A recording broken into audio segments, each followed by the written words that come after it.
तो जब तक देखते हैं वो ग्लिच मेरा ख्याल है क्लियर हो गई है इंशाअल्लाह। जी शुक्रिया बहुत बहुत। तो मैं शुरू करता हूं and I would like to call the first speaker and respectfully would like to request Professor Muhammad Aslam Sahab to share his views with the audience. Over to you, sir.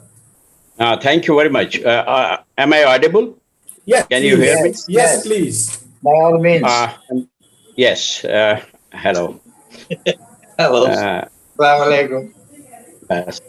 वालेकुम सलाम, कैसे हैं आप? ठीक है, अल्लाह का करम है।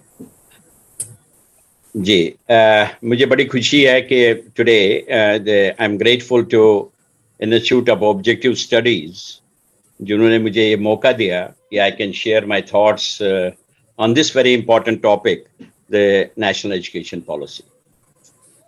क्योंकि लास्ट सेशन है, मैं चाहता हूं कि थोड़ा सा आप मुझे ये इजाज़त दे दें, मैं थोड़ा सा बैकग्राउंड में जाऊं ताकि कहाँ से आए हम वहाँ तक पहुँचे जहाँ हम we can see the opportunities and we can see what type of interventions are also needed. Very good. Yeah, हम सब जानते हैं, everybody knows that the last national education policy जो बनी थी and जो हम बार-बार we used to refer to that was 1986, which was modified by Program of Action in 1992. Since then, what has happened? A complete paradigm shift has taken place. And new concerns and imperatives have emerged, necessitating to frame a new education policy to address these emerging concerns.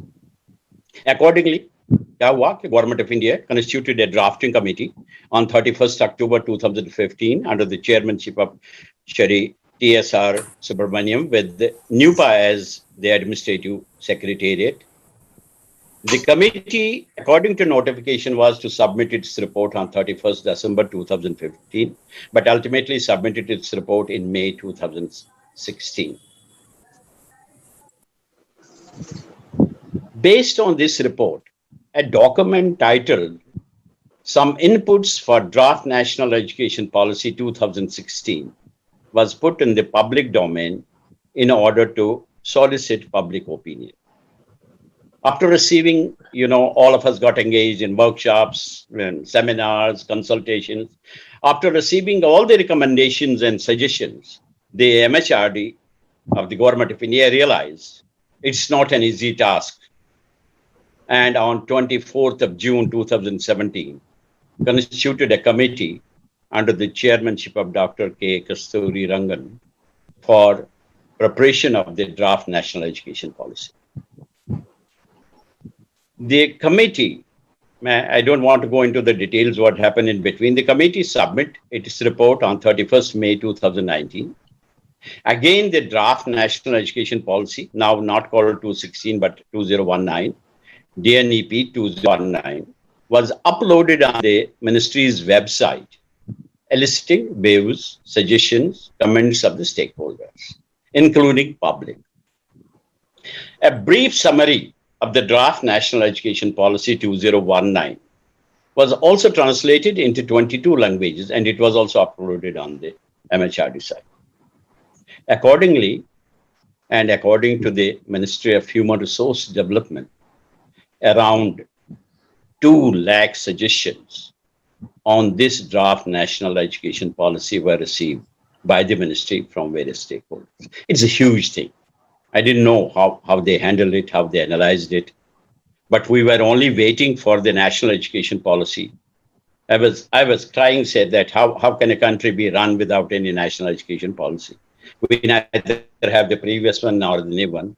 After a long wait, we have now a national education policy document approved by the cabinet on 29 July 2020. This is, in short and in brief, the background of what we will be discussing today.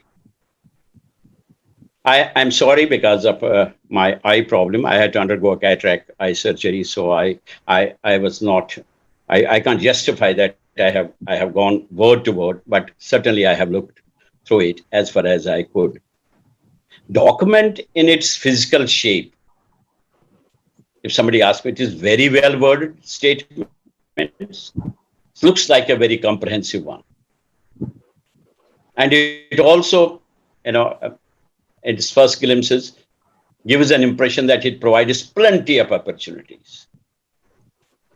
Now, the question remains, which bothers me, whether the corresponding interventions required to materialize these opportunities are in place. And does it, what I have been saying, does it provide us a comprehensive framework to guide the educational destiny of the country towards 21st century? I'm looking at it from that point of view. The preparation, to me, if you ask me, the preparation of education policy document is a very serious exercise. We should provide us an overall framework to be materialized by the operational implementation strategy to govern the education system in a country. It has to clearly define the purpose of education, objectives, methods to be used to attain given objectives, and the instrument to measure quality, success, or failure. When I glanced through it, I found the present document looks like more as an educational reforms document than a policy framework.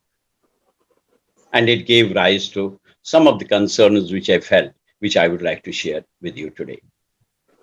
Let me raise some of these concerns in the light of the opportunities provided, which this document provides, which in my opinion qualify for attention and need appropriate interventions. This is the session what we have been asked to talk into opportunities and interventions.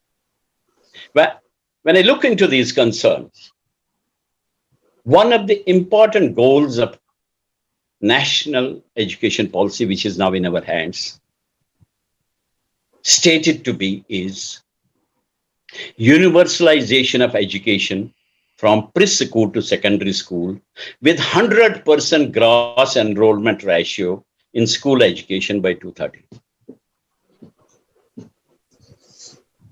How it could have been? When I looked at this huge challenge, I found that perhaps we have with us a legal expert also.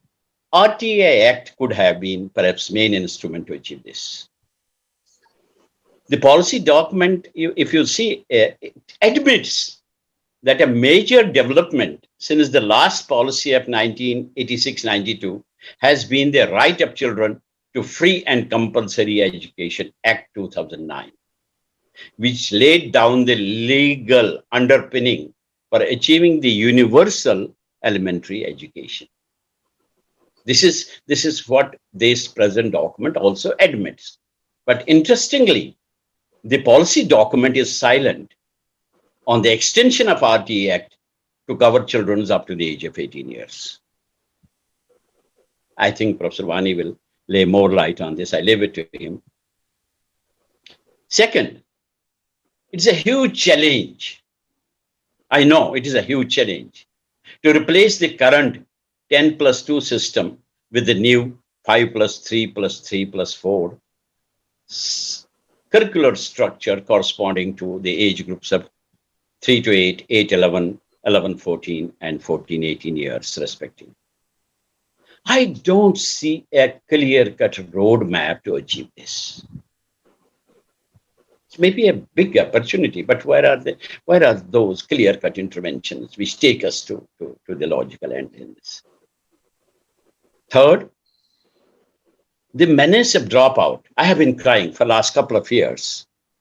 Believe me, in the place where even the Institute of Objective Studies is physically located, namely the Jamia Nagar, there was a study made, and we found that in the government schools, particularly dominated by our community, dropout rate was more than 50%. I announced it in Jamia Millia also.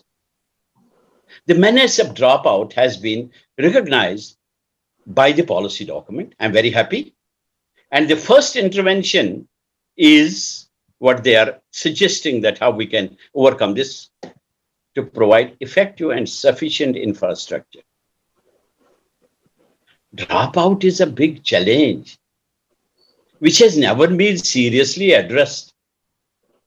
I came across a recent study by G. Sampath on why children drop out from primary school.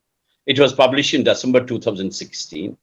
Sampath concludes that poverty, availability, and accessibility are the three big reasons why children drop out of school. My document talks about improving the structure and things like that. Are we addressing these contributory factors? Now, what we are saying, National Institute of Open Schooling, we refer to that. It was actually established, we know it, because IGNOU was responsible for sending most of the chairmen to NIOS, established to provide education up to the pre-degree level to those who, for one or the other reason, could not make use of the formal education system. The policy document envisages to bring not 1, 2, 3 lakh, 2 crore out of school children back into the mainstream through open schooling system. There is no clear-cut strategy or a roadmap as to how NIOS, Noida-based NIOS, can achieve this target of 2 crore. When I was going through this with ailing eyes, I thought, I'm reading a 5-year plan document where we set these targets, numerical targets. We'll achieve this much, we'll achieve this. Ultimately, we don't achieve. The NEP has also laid emphasis on increased flexibility and choice of subjects of study, particularly at the secondary school level, to be given to the students. Good. A very good claim, very good statement. In my opinion, it entails that students will have to be equipped with analytical and decision-making skills to make choices of the subjects.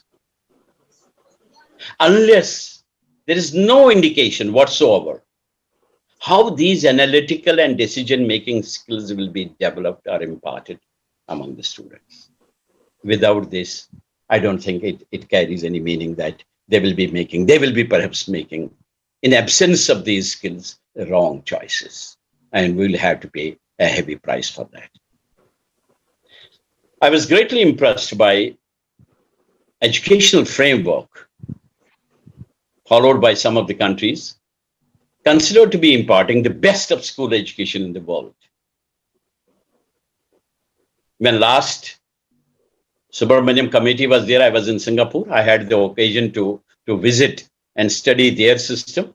In Singapore, one of the measures taken to build a broad and deep foundation for lifelong learning is student-centric and values-driven holistic education with a clear-cut roadmap. It seems that we only fix numerical targets never to be achieved. Then the another area which is bothering me was teacher education. Although policy document has suggested a number of reforms, I call them reforms, including to improve and reach the levels of integrity and credibility required to restore the prestige of the teaching profession and the regulatory system to be empowered, including some of the institutions to be punished if they don't follow. The main intervention, which I could guess is, I could be wrong or it could be half truth, but it is through 4-year B.Ed program to be offered through multidisciplinary institutions by 2030. If you ask me, this may be a good long-term strategy. But can the teacher training wait for such a long period? Don't we have any immediate attention to be paid by well-modulated short-term quality training programs, which seems to be missing here? Because honestly speaking, I was a member of the CAB and I attended at least 3 meetings, 3 years. Every year, in either Ashoka Hotel or some 5-star hotel, we used to talk of teacher training. And the concerned minister used to present that we have 4 to 5 lakh teachers to be trained. And next year, when the meeting was held, I raised that there. You are again telling us 4 to 5 lakh. How many years it will take us to come down from this 4 to 5 lakh? So many teachers every year remain untrained. And I believe in it and sincerely believe in it unless you improve the quality of the teacher, teaching and teacher, you cannot improve the quality of education. This is my faith. The NEP has underlined the significance of open and distance learning by stating that, interestingly, all types of institutions could offer ODL programs, provided they are specifically accredited to do so. Very interesting. In all fairness, not that I was a Vice-Chancellor of IGNOU, not for that. In all fairness, IGNOU could have been assigned a leadership role along with 14 state open universities in guiding the technological-driven educational interventions. Perhaps people don't know. In India, the first teleconferencing session with the help of ISRO, first video conferencing was conducted in 1992 at IGNOU. Since then, we have been either using it or misusing or overusing it. Why are you ignoring a national level institution and putting almost all whatever load you have on a national open school? The intent, perhaps, I'm honest, and honestly speaking, the intent seems to be that IGNOU will help them to realize the goal of 50% gross enrollment ratio. It's only meant to improve the GER percentage because we have fixed a percentage of 50% now. IGNOU was awarded Center of Excellence by the Commonwealth of Learning. IGNOU was first institution to initiate preparation of a sign language courses. I was responsible as a Vice-Chancellor to collaborate with an institution in UK. How can we prepare best sign language courses? It all has been taken and they say that I'm not against national pools. That's a part of our system. IGNOU was conferred Commonwealth of Learning President's Award of Excellence on a multimedia package through which we trained 70,000 elected members of panchayats in 4 districts of Madhya Pradesh. Why are not we recognizing this national level institution? I don't know.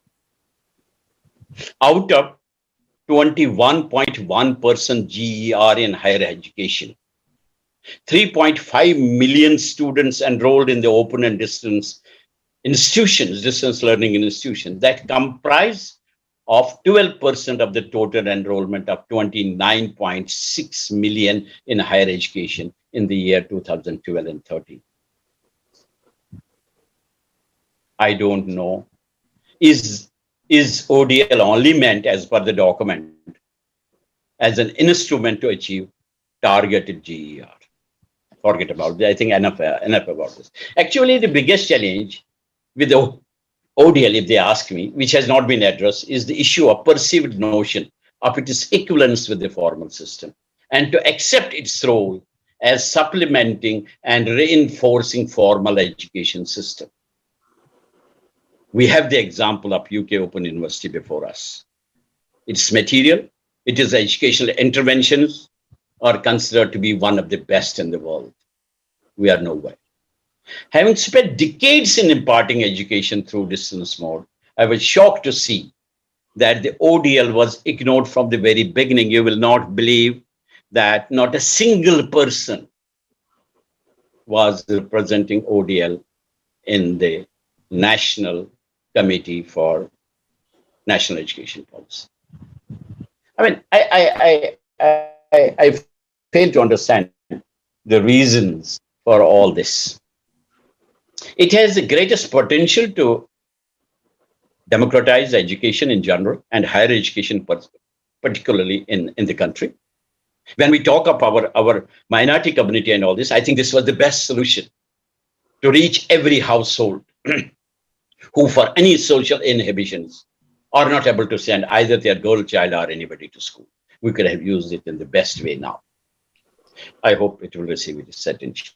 The next, the policy document envisages vocational education to start from class 6 with internships. It needs a complete structural and academic revamping of school education system. I don't think we lose track. How many schools are there in this country? Lakhs. Can you suddenly by one pronouncement say that all should start from class 6, not only vocational education, but also internship? Do you know its implications? The policy document does not provide a framework for such a massive revamping and does not recognize the importance and the relevance of ODL, which can play an important role again in skilling a large number of these students by providing the multimedia support to skilling and non-skilling. We have a Commonwealth of Learning Center in Delhi, SIMCA. Believe me, I saw their one presentation. They are already working on vocational education. But we have overlooked these things. I don't know what was the guiding factor for us to move forward. Finally, because there are other speakers, they will also speak. I don't want to take much time. Finally, I would like to touch upon an important aspect. Just now it was said, I heard a few minutes of the previous session. Yes, I agree. We don't know how to raise our issues. I think one of the ways of raising is, I would like to touch upon the important aspect related to equity and access. Under section 6 of the policy document, equitable and inclusive education, learning for all. It is categorically stated that education is the single greatest tool for achieving social justice and equality. Inclusive and equitable education, while indeed an essential goal in its own right, are also critical to achieving an inclusive and equitable society in which every citizen has the opportunity to dream, thrive, and contribute to the nation. The intention seems to be noble, but not fully translated into action. It's a very noble intention. In a research paper on educational development of Muslim minority, with special reference to the Muslim concentrated states of India, published by the Journal of Education Research, NIPA, New Delhi, the researcher Manju Narula categorically concludes that in spite of being the largest minority, they are lagging behind in education in comparison with other religious minorities. Literacy, which is the first step to education and lowest among the Muslim minority, and interstate variations in their literacy are also very high. We are not paying attention. We talk of all these things. We have, NEP has not also mentioned about the Madrasa modernization program, which has been a cornerstone of Honorable Prime Minister's plan for upliftment of the Muslim community. It could have been a great step towards equitable. That is what we have to say, we have to demand. Equitable and inclusive education. If the scheme to provide quality education in madrasa was recognized as a policy intervention to provide modern quality education in every madrasa in the country, it could have been welcomed by one and all. The new educational framework has to be a document, in my estimation, which guides the nation to turn it into a knowledgeable and learning society. We can't turn the country into a knowledgeable and learning society by making statements. These policies are not frequently framed. Therefore, there is a need to have a serious look at these concerns before an implementation strategy is designed. It clearly stated that, I was looking into implementation in the very first chapter. It says that implementation will be guided by various principles. And the important principle among them to be kept in mind while framing the implementation strategy is that spirit and intent of the policy will be treated as most critical. I think we have to wake the people after that. Education is a great leveler, and it is the best tool for achieving economic and social mobility, inclusion, and equality.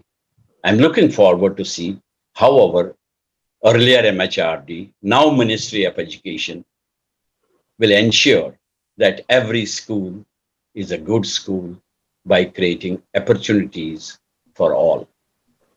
I am just giving two quotations. One, I was in Botswana long back.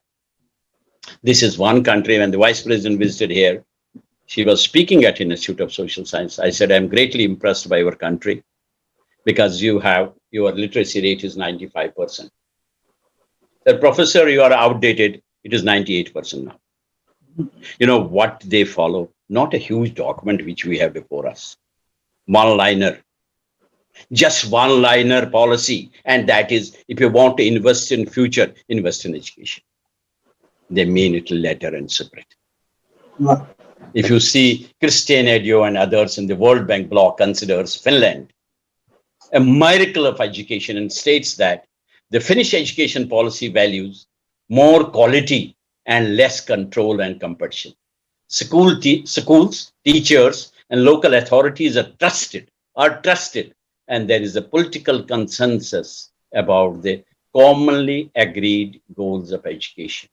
Do we trust school teacher? And have we got a political consensus? I leave this question to you. Thank you very much for giving me this opportunity to speak to you. God bless you. Thank you very much, sir. Thank you. Very extensive and very close to what exactly means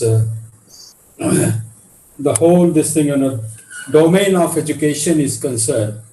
And you have shed light on many aspects and provided some very good suggestions. And definitely, we all will consider that in a very near future. Moving ahead, I would like to invite our own Professor Muhammad Afzal Wani. Sir, the stage is yours. We have another speaker also. Am I audible to you? Yeah. Okay. I believe there is another speaker also, and doesn't matter. I'll do it.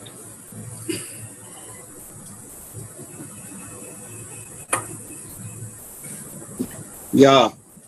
Actually, I would say good afternoon to all of you. And today I am exercising some options very arbitrarily. And that's, I don't want to look like a very impressive speaker. Second, I would like to give my own orientation to the things as per my understanding and not go by the context created by anybody. So the first thing which I would like to say is that since the session is on opportunities and interventions, I would like to put it in the context where the new education policy 2020 has been appreciated and apprehensions have been shown. But I would put it in the context that when apprehensions are shown, then what is the intervention required and what is the opportunity there? Because we find that you put the things in a broader context, as somebody said. In 20th century, a big thing was the emergence of USSR and also the fall of USSR. Another very important thing was the emergence of independent India. And we find that how the things are changing in the world, how they got shape, things melted, got dismantled, again emerged. And one of the contexts may be the legal regime, how the legal systems have shown a change, how the whole of the world got restructured, how the ideologies, they transformed and got themselves affected. I think we have to see the things in a very broader perspective and then understand it and then give a response to it. My dear friends, it was in 1998, 22 years before. I had nothing to do with the subject of education as such, but it occurred to me and I wrote a book. It's titled as Constitutionalism and Education Policy. I wrote it, I don't know what was the motivating force then. And then I included few chapters in it. Education, Discipline and Democracy, chapter 11 in that. Education and Nation Building, chapter 12. Education and International Understanding, chapter 13. Education and Religious Tolerance, chapter 14 in that. Education and Equalization.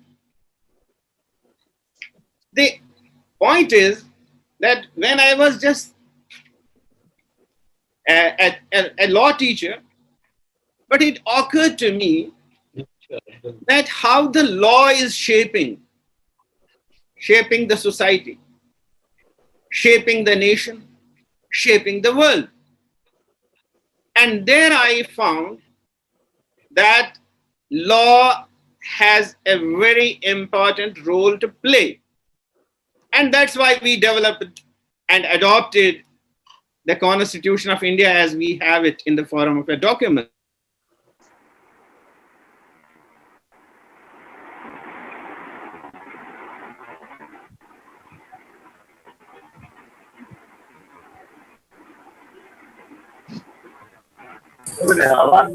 Network disturb है क्या वानी साहब का?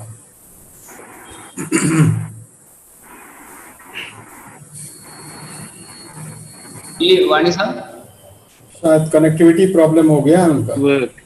How your policy document will work, you don't know it. And you can't be sure about it.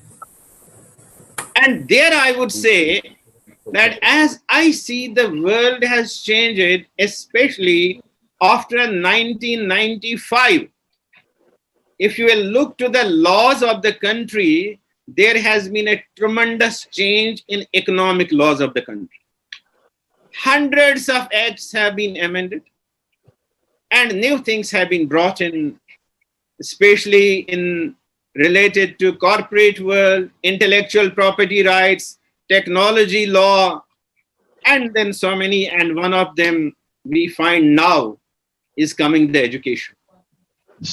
And in this sphere, when you read the document earlier one, 1986 or before that, they will talk of a society, very good society, equitability, equality, inclusion, this, that. And what happened out of that till this date, that's in front of you. And now the new document, if you read it as such, I think it leaves enough scope to do the best. There is too much mentioned it, and it also includes plural society, this thing and that, and also refers to the Constitution as well. And there I am saying that, yes, when a document has been adopted, it should be then honestly followed for attaining the constitutional goals of education. And constitutional goals of education are equality.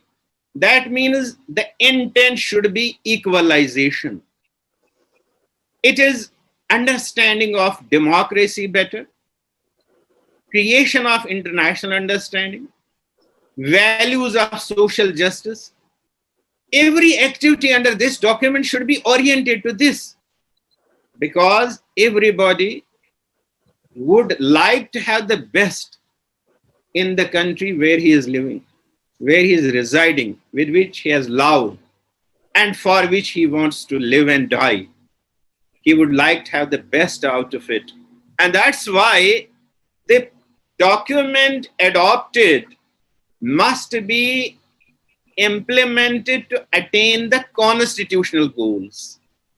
And therefore, everything, if constitution is taken as the center of it, as the nation's vision document adopted with a look to the freedom struggle, to the future and other things, and constitutionalism being prime to it, I think that must be prime. Otherwise, somebody who shows the apprehensions, he is also thinking in his own way, we can't stop him.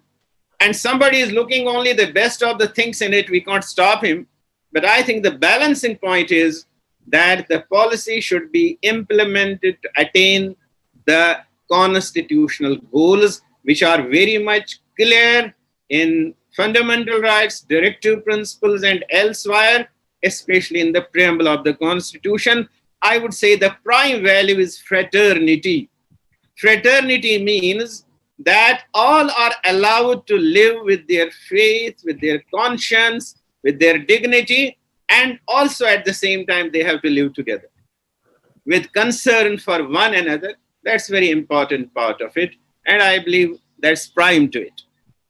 But then I would like to be very much focused on those who are showing apprehensions. I would say there is an opportunity for them. The opportunity is not that you will get easy elementary education for everybody. No, I'm not talking of that. I'm talking of it that when you know education is your fundamental right, and when you know that you can establish the institutions of your choice, and when you also know that under the Universal Declaration of Human Rights, the choice of the education lies with the parents. When you know all that, what have you done in the last 70 years to ensure it that you have potential enough that even if there is competition, even if there is some kind of onslaught, even if there is some kind of confrontation, how can you face it? What is the preparation with you? What did you do? How did you spend your donations, which you have, God has given you a system of, donations in the religion itself. How did you spend them? On what? Did you develop a system where you can confront these things? And please think for a moment, you are not going to have heaven on this earth, that you will not have any challenges. You have a challenge. And the challenge is that you have to be always prepared on it. And that's why you have to, this is what is the opportunities. I am not going to other opportunities that you will get education and get the job. That's another one. The basic one is that you have to question your own way of thinking, understanding, and are you waiting that this is our fundamental right? Right to Education Act is containing all these things and I'll be getting everything in the plate. It's not so. You have to change. You have to think for it. And if you are not changing now, then definitely you are a loser. And nobody is responsible for that. Why should another person wait for you? When you were given the policy in the forum which could knock at the doors of the Western world, and they established the universities only because you were a moving force of educating the world. Only after that, where did you miss the train? Where did you miss the mission? And then today also you are not doing it. You are not taking the better part of your earnings, donations, spending it on research, on education, institution building.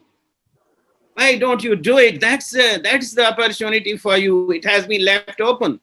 And I can tell you this education policy document can be treated as very good, provided you have the potential to take advantage of the schemes which will be launched there. If you will have the potential, you will have the best. If you don't have the potential, you will not have.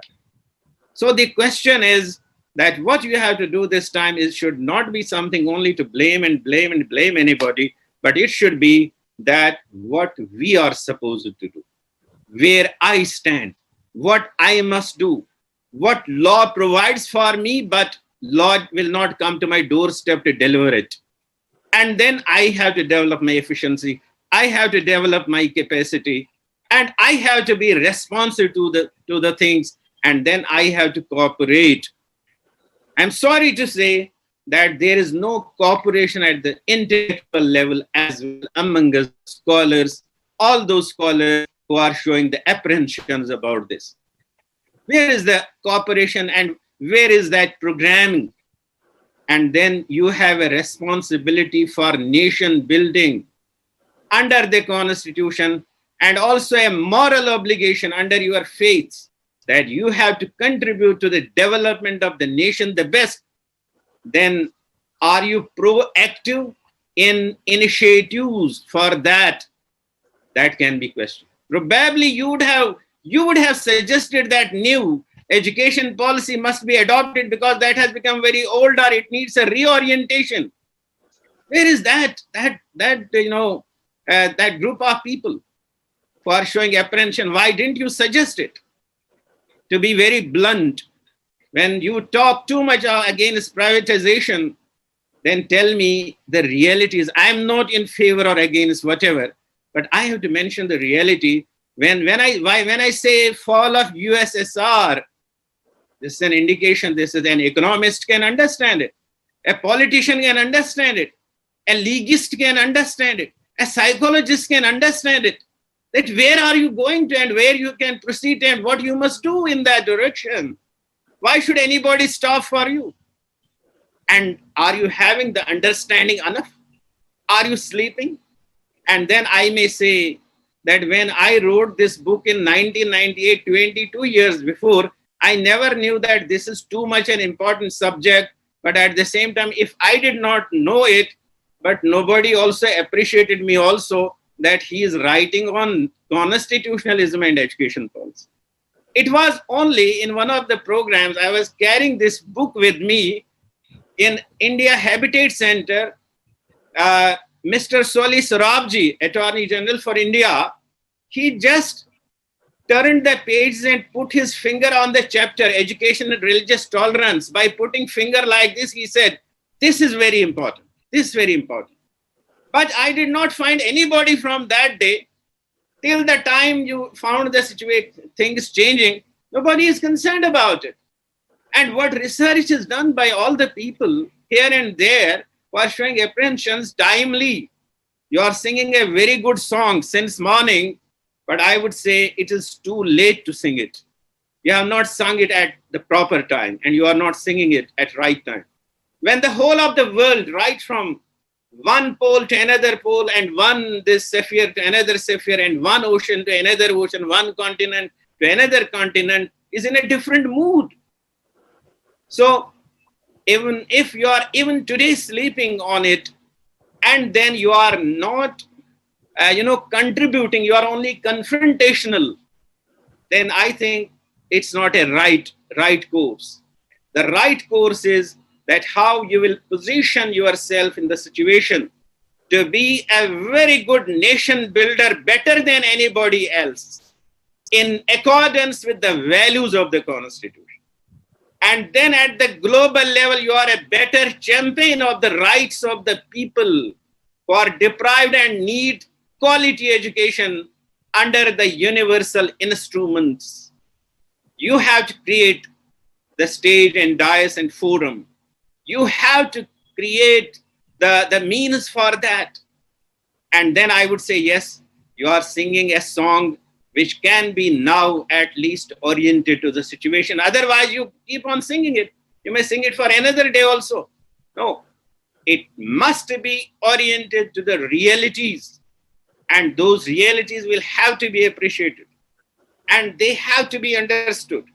and your response must be positive response. That means you are suggesting something better for the nation, for the world, for the humanity. That's very important, and that's why it needs a very good kind of probing that has to be done.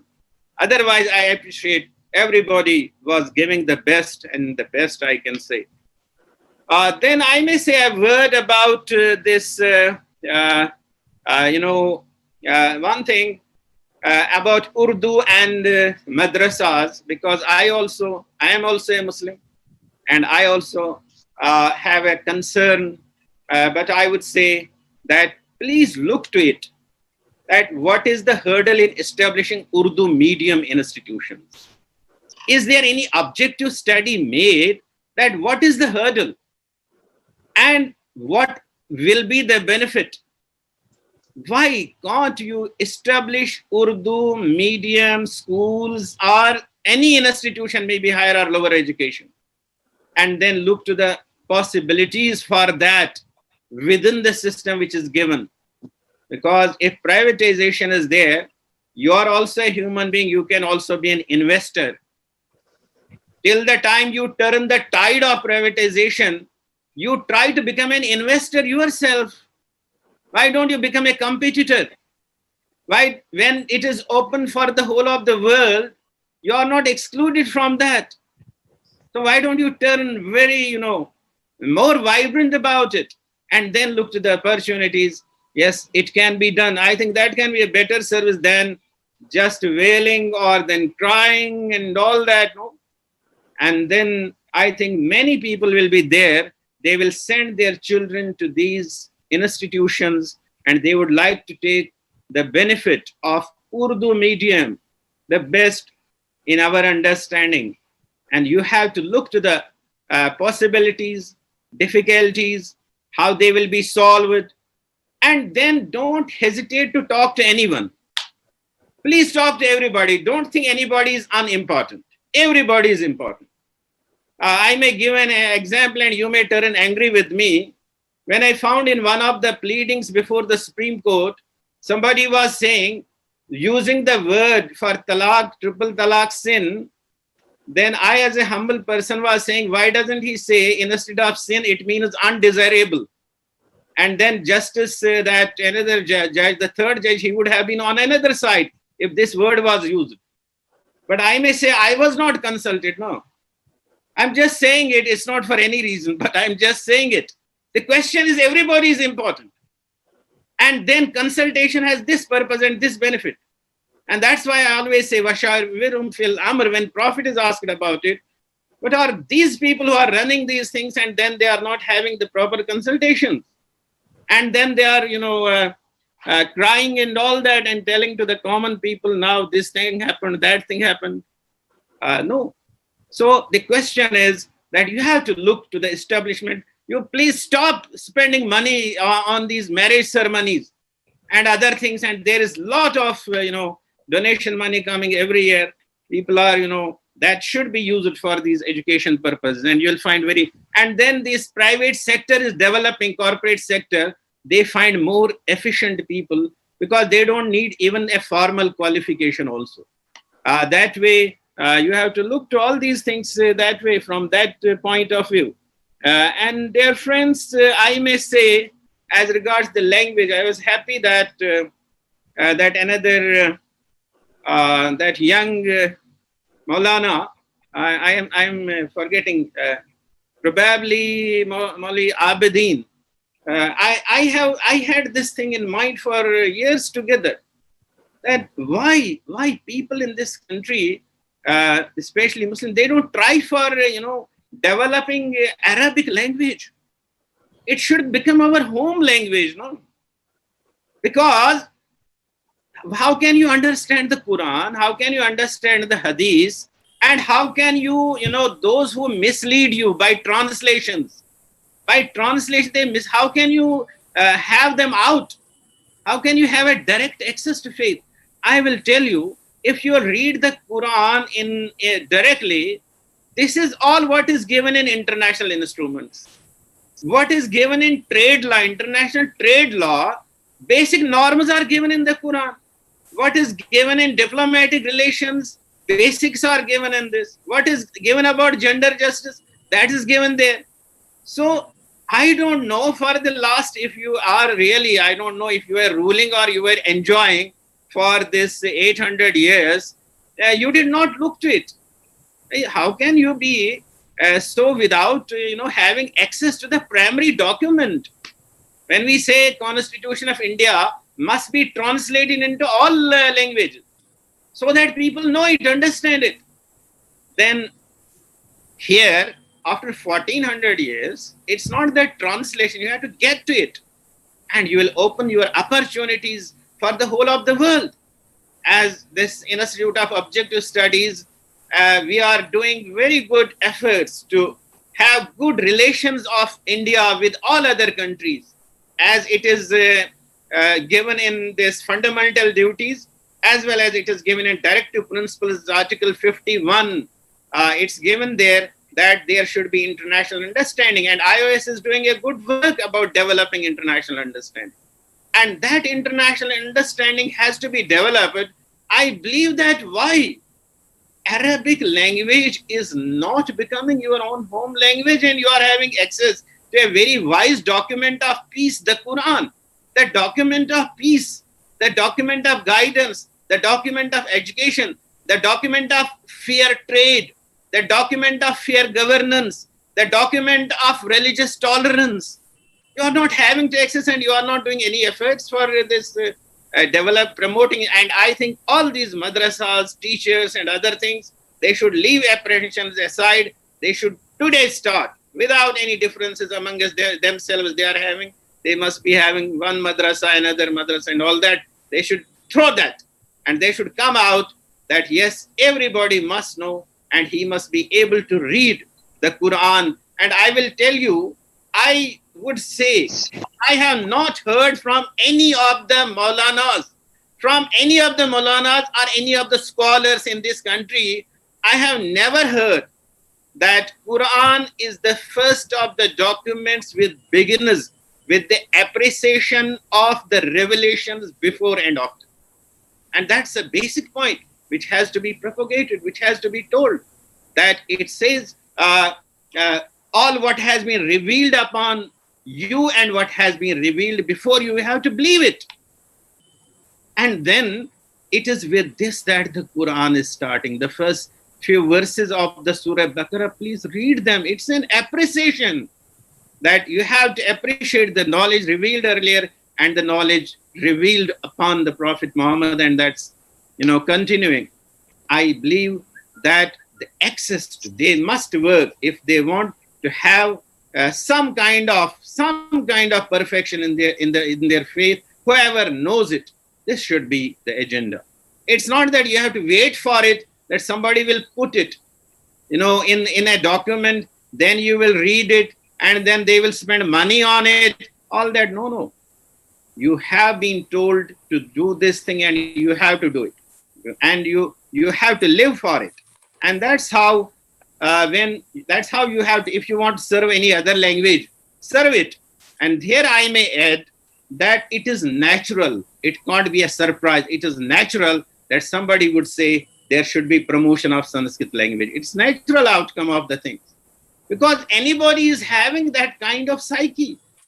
But then when you will lag behind and keep trying, that's of no benefit. The only question is that you have to read that also, because you are a believer of it, that the source of all knowledge is Almighty Allah. It does not come without Him.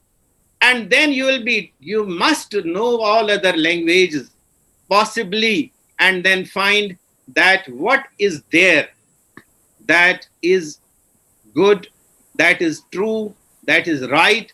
And you are a mu'min, is a person of discernibility. He discerns. He can mark a difference between the truth and falsehood. And then he can make it visible. How can you do it without it? If somebody comes to me, and speaks in some Dari language, Dard language, another language, why should I be afraid about it? No. I won't see it. And then I shall pray to Allah and say, Allahumma arina haqa'iq al-ashya'i kama hiya. God, show me the things as they are. I want to see the truth in it. It may be any language, Bengali, this, that. It can be there. But the question is, nobody is stopping you, and nobody can stop you from understanding any of the languages, and you get to the sources. And if it is done in an organized manner, the scholars study all these languages and then get the wisdom from there. No, you cannot merely cry and show the apprehensions. You have to rise to the occasion and understand and give to yourself the best of the potentials possible. And then only the law and the constitution is also standing on your side. So, my dear friends, I think these kinds of institutions have to be established. These kinds of activities have to be there. And then I think there are very much inherent institutions in your faith, and you can use them. If you are not using them the best, then there you will find that you have to work for all. As I said, equalization. Anybody must be equal. And if you feel only pain in your own religious friend and you are shouting and crying, that's not enough. No. You have to feel the pain of anybody belonging to any religion, any faith, anybody suffering. That's equalization. There you have to be intolerant to any kind of torture or curse that's happening to any other person. And he may be himself belonging to the clan of the king. No, you have to still go for that. That's basically where you have an important responsibility to come to the occasion. That is the opportunity. You use that opportunity, and then you will find that you are a contributor. You are not a loser that way. And as regards the drafting of it, let me tell to all of you who are speaking since morning that please, you prepare a document. Prepare a 30-page, 50-page, 60-page document. And then when we will put that also somewhere, I don't know, that can also have some points which can be criticized here and there, and they may not be up to the mark, or they may be like the whatever, it may be. But at the same time, your intent shall matter, then your implementation shall matter, and that's how the things have to be. I would again come back to where I started, that this document, whatever it is, if it is adopted as such, and then changes are brought in the law, then it must be implemented with the intent to fulfill the constitutional goals. And it must be in accordance with the international principles which are related to human dignity, freedom, equality, and equitability, and participation and pluralism. Like that, it should be in conformity with that. And then at the same time, I agree with it that anybody cannot visualize overnight that tomorrow you will have the structure in place. No, it may be, as we had also written in the document which we had sent to the ministry earlier, that maybe after another 20 years, you will start preparing another document and say that as 1986 document could not realize its all things, and then 2020 may also not be like that, because when you have to walk on the ground, it has its own constraints, its own difficulties. And in the same way here also, you will find that this document, how it finds its implementation and how that can be on the ground. Even today, we find middle schools in 2 rooms. If you'll have a visit to some village, and there also then how things are happening, how many problems are about midday meals. And that's how I would like to stop here, because I did not want to be merely in the line, but I thought, no, I must say that what are the opportunities in the form of a challenge to you, and then prepare yourself for meeting the challenges. And there will be never a day when you will find that you are alone on the earth and you have to move the way as you want. No, you will always have the challenges, and there will be always the difficulties. The only thing is that how much you are preparing yourself and how much you are the friend of all the people on this planet without the consideration of their faith, creed, color, language, or any other thing. because that's your claim, that's your faith. If you fail in that, then you are not what you claim to be. Don't have any apprehensions then. So that's how you can be the best, and you can, and maybe we have to read this document again and then find out the opportunities that where we can underline certain things, where we will act ourselves, contribute our money, contribute our time, and then write things, then convey them, just to build a very good nation called India, and a very good world order that will be full with peace and joy for anybody. And that's all I would say at the moment. I believe that I must have missed many important things, but at the same time is there. So anybody on this earth, whoever comes, he misses many things. And that's how I believe that we all together can work and make this nation the best of the nations as it deserves to be. And that's how, this Mohandas Karamchand Gandhi, he had said that be the change which you want to have. But unfortunately, you did not become. Now, if you had become the change, you would have been the propounder of the things. You would have initiated the things, and you would have taken the world ahead. But you did not. You did not listen to that line, and that's how you are now under this that kind of situation. No, and then at the same time you can come out of it, and the only way is, I believe, in my understanding, to get to your own things, and how you can have the best of the potentials, learn best of the languages, learn best of the knowledge. And technology is now with anybody. But one thing I would like to say for the encouragement of ulama, that all these other intellectuals should not feel that they don't know the things. They are not having the knowledge. They don't have the skill. I give you a challenge, that make one alim from Deoband as the district magistrate of Deoband. You will see that how he will administer and govern the things without any kind of training got from IS Academy, Missouri. Please try it. It's merely the question of understanding the things, putting the things in order, or then giving the opportunities. So that's why I would tell them, yes, at the same time, please orient your system to certain other requirements. You have to have some more language, more use of technology, more use of the modern law making related to governance. Please get to it now. You can be the district magistrate, you can be the commissioner, you can be anything, but get ready for that. And that's how we should also cooperate with you people. Don't be afraid of any change. And that's how I think, end it, because it's very bad to talk too much in the presence of Professor Aslam Saab, who's our senior. But then I thought, if I don't take this line, then it will be, something will remain unsaid, and something will remain then unmet. So that's how I took the liberty. So God bless you all.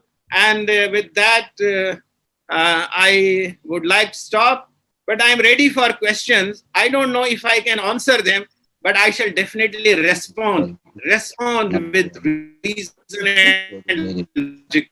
And please, Nizam Saab, that's all from my side for the day. God bless you. Thank you, Professor Wani.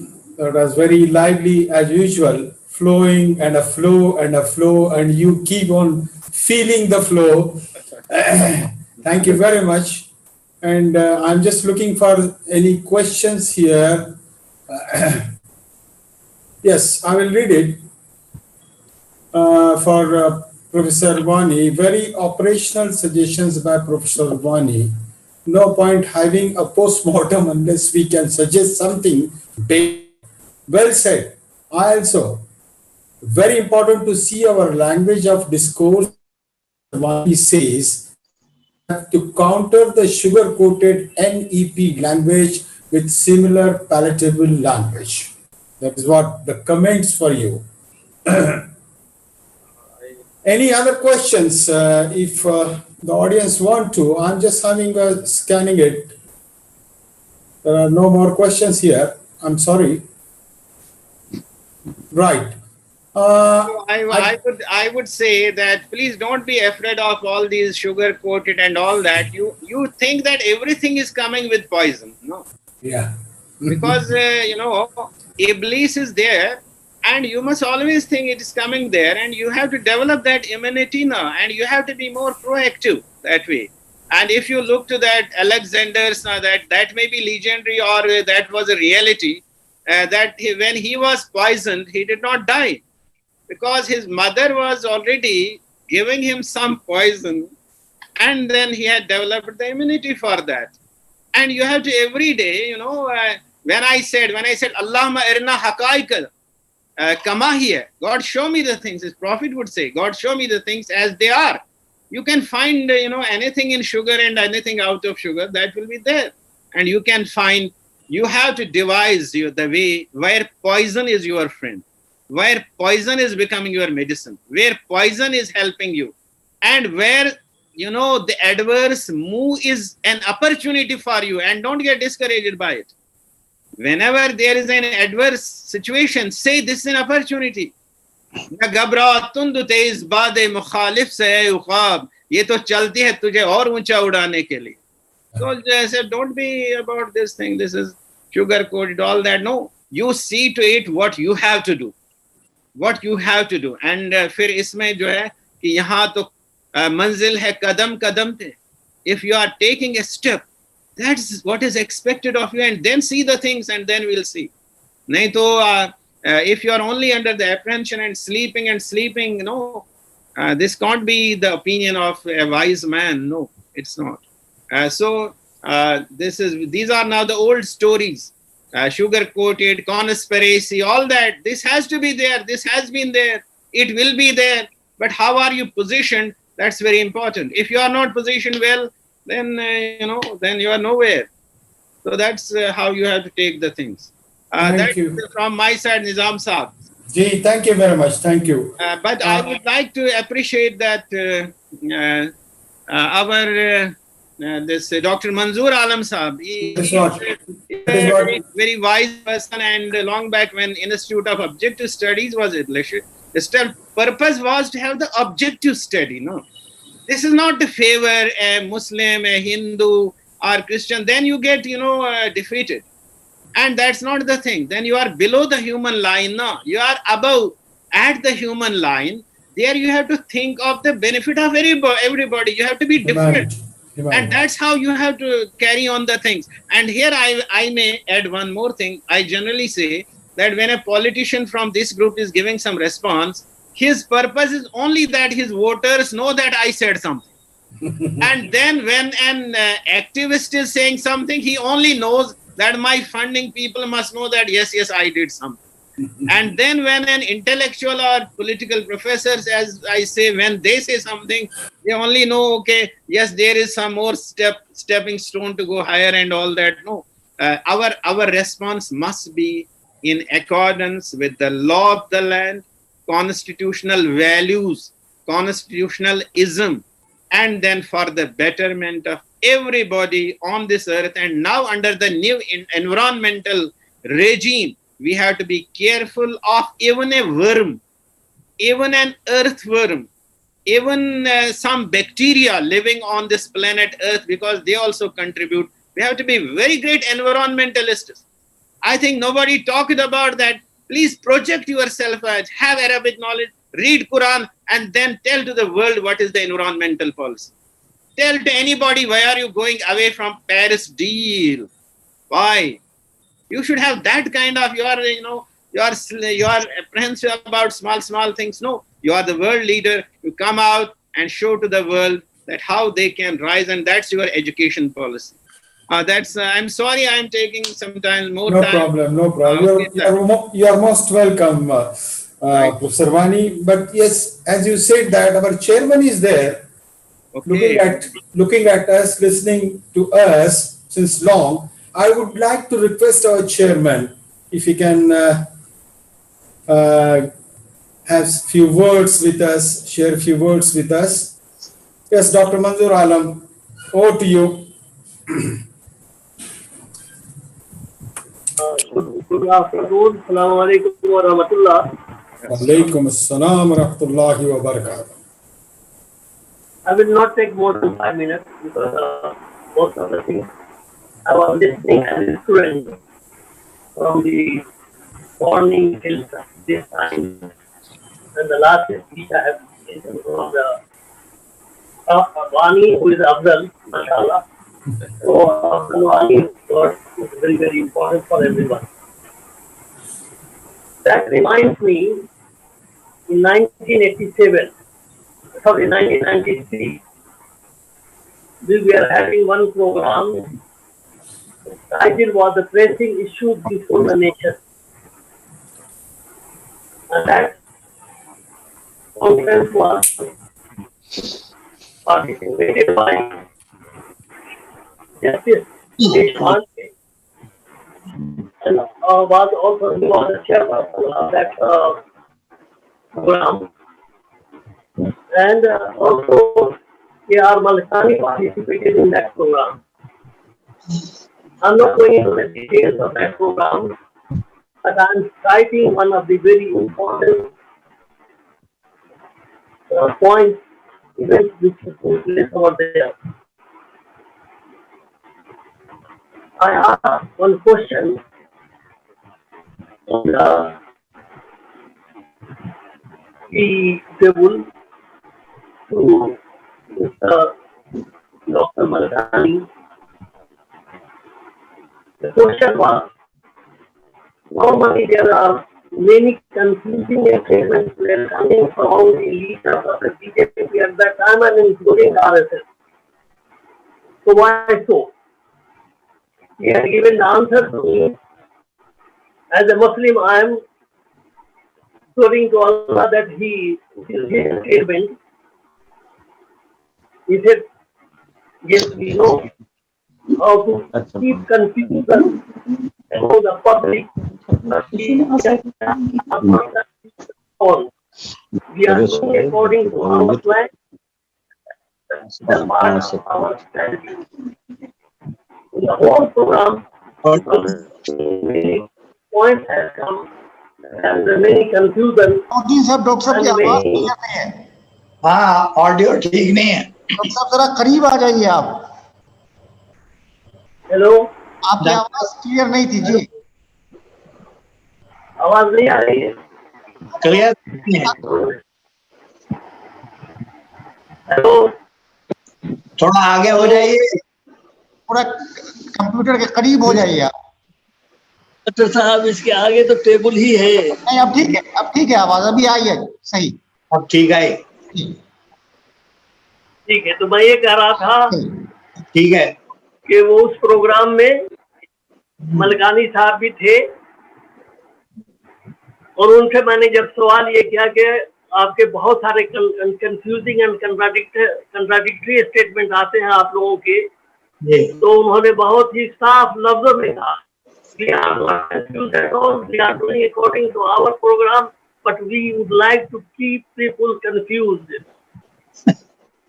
ये जो policy है उसमें कितनी भी positive चीजें हैं कई तौर पे जो बहुत ही फोर्सफुली आया है मगर साथ ही साथ ये उनका पार्ट स्ट्रेटजी है आप कितनी भी कोशिश कर ले वो कंफ्यूजन तो नहीं होगा चाहे वो सबके बैंक में अकाउंट में पैसा आने वाला हो या जो है कुछ और अल्फाज सब आए थे जुमले सब आए थे सारी चीजें आई है 5-6 साल काफी होता है चीजों को सीखने के लिए that was very clear to everyone मैं सिर्फ एक बात कहता हूँ ये कि इस सारे डॉक्यूमेंट में वानी साहब बातें कहीं उसके थोड़ा सा हटती हुई बात है ये वो तरीका है how to maintain the classification or the social grouping according to the Hindu philosophy. उसका justification इस सारे एजुकेशन के पैटर्न में पैदा किया जा रहा है इसलिए आपको कोई चाहे किसी को सर्टिफिकेट मिल जाएगा किसी को डिप्लोमा मिल जाएगा वोकेशनल स्टडीज के नाम पे so they can maintain their social hierarchy. That is a very beautiful approach they have created through this document. ہم یہ چاہتے ہیں بہت اچھے اچھے اسکالرس آئے ہیں اور اسلم صاحب نے جو باتیں کہی ہیں اللہ تعالیٰ انہیں جزائے خیر دے, بہت اچھی باتیں رکھی ہیں. اور جو باقی لوگوں نے بھی کہا ہے شروع میں جو ہے ہمارے امریش جی نے جو بات کی تھی وہ بھی بہت پیاری باتیں تھی, اور اگر وہ سن رہے ہیں تو ان سے ہمیں استفادہ کرنا ہوگا. میں یہ چاہ رہا ہوں کہ ایک کمیٹی ہمیں بنانی چاہیے جس کا نام چاہے آپ اویئرنیس کمیٹی بنائیں, انڈرسٹینڈنگ کمیٹی بنائیں, کوئی بھی نام دیا جا سکتا ہے, جو اس ڈاکومنٹ کے تمام اس پہلو پہ پوری طرح سے اسٹڈی کر کے ہم ایک پیرالل تو نہیں کہہ سکتے, ایک سپلیمنٹری ڈاکومنٹ عوام کے سامنے بھی گورنمنٹ کے سامنے بھی لائیں, تاکہ یہ معلوم ہو کہ اس پالیسی میں کیا خرابی ہے, اس کے نتیجے میں کیا چیزیں نہیں ہونے والی ہیں, اور ہم جو باتیں بتا لانا چاہ رہے ہیں اس سے کیا چیزیں حاصل ہو سکتی ہیں.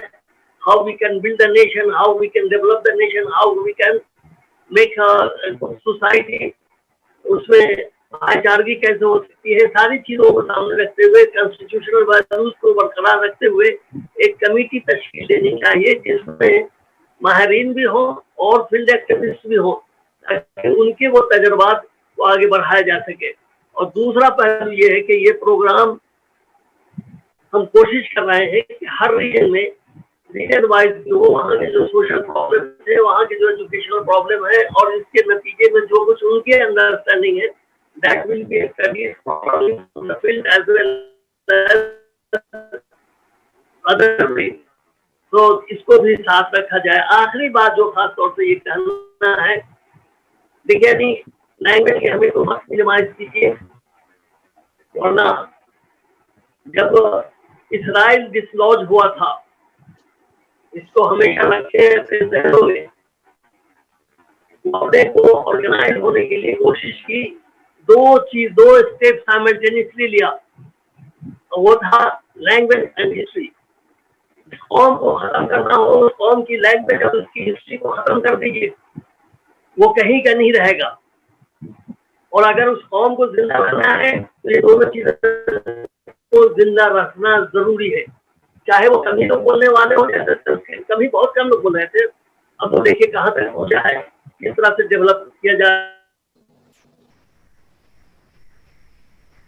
Not ignore this kind of thing. اور جو ڈیولپ کیا گیا ہے مدرسہ میں بھی we can develop, جیسے افضل صاحب نے بہت اچھے مشورے دیے ہیں, ان کو عملی طور پر پریکٹیکلی بھی کیسے ڈیولپ کیا جا سکتا ہے. کچھ باتیں ہمارے انعامدار سامنے گئی تھی, پوری بات بہت اہم تھی, اس پہ بھی کچھ باتوں کو سامنے رکھتے ہوئے ہمیں آئندہ کا پلان کرنا چاہیے. I will not take more than that. Thank you very much indeed. جزاک اللہ خیر.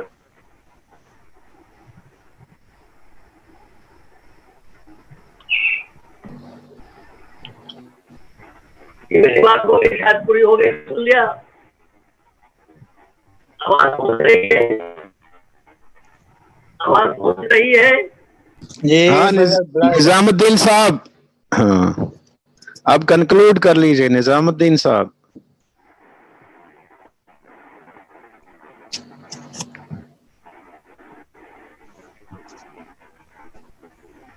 ہلو شیخ نظام الدین صاحب. اچھا اب آپ ہی کو نظم میں گڑبڑی کیوں ہو گئی؟ چلیے وہ اب آپ ہی کر لیجئے, اور وہ ان کا پتہ نہیں, وہ تو کریں گے. ہاں نہیں ٹھیک ہے, ہاں ٹھیک ہے, ویٹ کرتے ہیں تب تک. اور کیا, صبح سے بیٹھے ہوئے ہیں, اٹھے نہیں,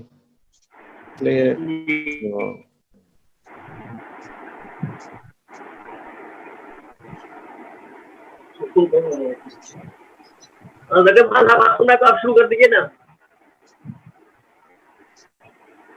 بسم اللہ الرحمن الرحیم.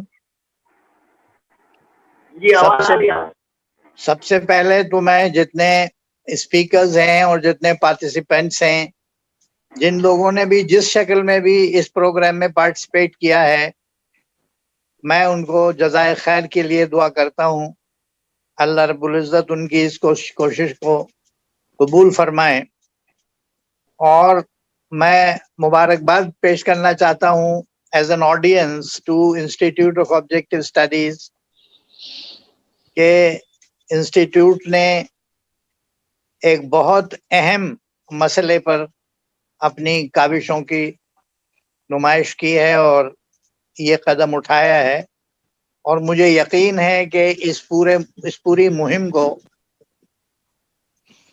डॉक्टर साहब की सरपरस्ती में हम लोग और आगे लेके जाएंगे और डिफरेंट रीजन्स में इसको फैलाने की कोशिश करेंगे। इंतहाई अहम मोड़ है हिंदुस्तान की तारीख में, और इस अहम मोड़ पर जो भी मसलहतन या इग्नोरेंस में खामोश रहेगा उसको उसकी जवाबदेही जरूरी हो जाएगी। तो अपनी सी काविश और कोशिश जरूर करनी चाहिए, और हम लोग अल्हम्दुलिल्लाह इसमें इसी कोशिश में लगे हुए हैं।